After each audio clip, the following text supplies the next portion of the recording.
quarantining. She is undisclosed location. She is joining me live. How are you, Joy? You look great today. It's great to be back. Good to see and hear your voice this morning. How are things? I'm great, and we are very happy to have you back, Colin. We missed you, and we didn't get to have our Super Bowl show. Me and Nick did it, but obviously everyone wanted to hear your thoughts on the Super Bowl, so we're very happy to have you back. It's great. 1 hour from now, Colin right, Colin wrong. So my first show back, I'll probably be rusty, but I thought this morning, and I'd like to thank all the people that said wonderful things. I live in Los Angeles, grocery stores, car washes, wherever I went. People could not have been kinder. Thank you so much for that. I'll wear the rust off a little bit today, but I did want to spend just 5 minutes talking about the Super Bowl because I didn't get to talk about it. And you know I love football. It's probably 65% of my show. So I watched it from a hospital bed. I took notes. Swear to God, I'm that big of a dork. So, you know, as I watched it, so much of what we do, not just me, but you, we watch sports, and then we observe something, and then we have an opinion on what we observed. And as I sat there watching it from a hospital bed, sweating, it's part of the medication, notes, no distraction, I'm fascinated with Tom Brady. And I always have thought he's a great leader, but it's beyond that. There's a lot of great athletes, lots in all sports. There's a handful of great leaders. And then there's this inspirational thing that you can't quite quantify, where you know, it's the you don't want to disappoint somebody.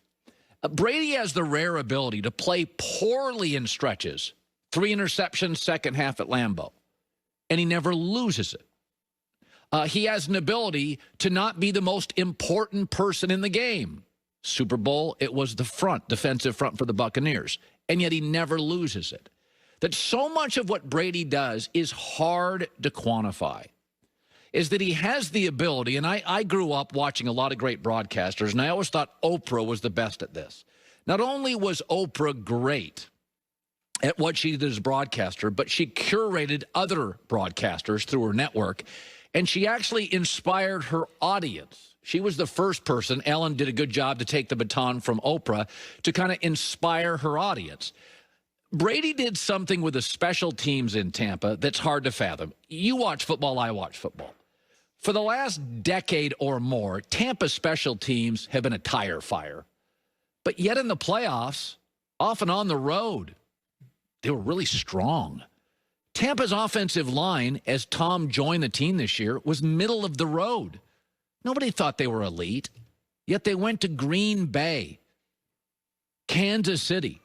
They were a dominant unit against the Chiefs' defensive line. Ali Marpet's a guard, went to Hobart, came out 12th best guard, 13th best guard, 12th best guard. After Quentin Nelson, is he the second best guard now?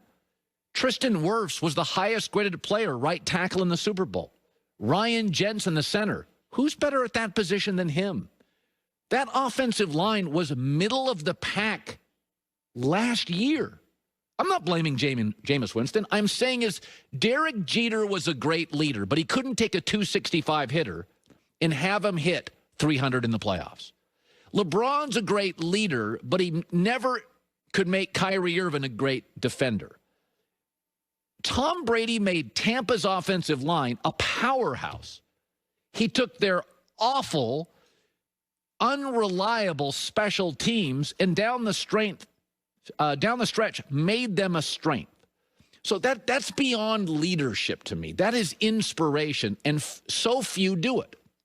And Brady has the ability to play poorly in stretches, to not be on the field for long stretches, to not be that important at individual games, and yet he is inspiring other players. Scotty Miller, a wide receiver, was on with Nick Wright last week and discussed this very thing. Right away, we just saw his competitiveness and his work ethic. I always say that it's just a testament to who he is. He's outworking. He's done everything you could possibly do in the sport. Everything you could dream of doing, he's done it. The best to ever do it. And he's still out there at 43 years old. I think he is outworking everybody. But then as far as that fiery side, I mean, we saw that right away, even with us when we weren't running the right routes, just getting on us, but in a positive way too, because he wants to get the best out of you. He wants to get the most out of you. This was not a talent story. And to prove it, go back to week 13. Nobody would argue what I'm about to say, including the Buccaneers. There was a lot of turbulence until about week 12 or 13. Nobody thought this was a Super Bowl team in week 10, 11, 12. Then they had a bye. From that point, that late season bye, they went 8-0. Dominant offensive line. Better than average special teams. Run game. So in that moment, when they finally, no preseason, they finally got Tom in season for 10 days of practice and inspiration, it totally changed the football team. Of course they weren't good in September, October. They had no preseason. It wasn't until they got a bye at the end of the year or near it, and Tom could teach and mentor. That goes beyond leadership. And so much, you always hear stories about people only use 10% of their brain, with rare exceptions. You hear stories about people can lift a car or lift weight. That's not about leadership. You're being inspired by something. Maybe it's fear. Maybe it's the fear of losing a child. Maybe it's the fear of gaining something. Whatever it is. When I sat in that hospital bed and I watched that game, so much of what we all do with football is watch, observe, and comment.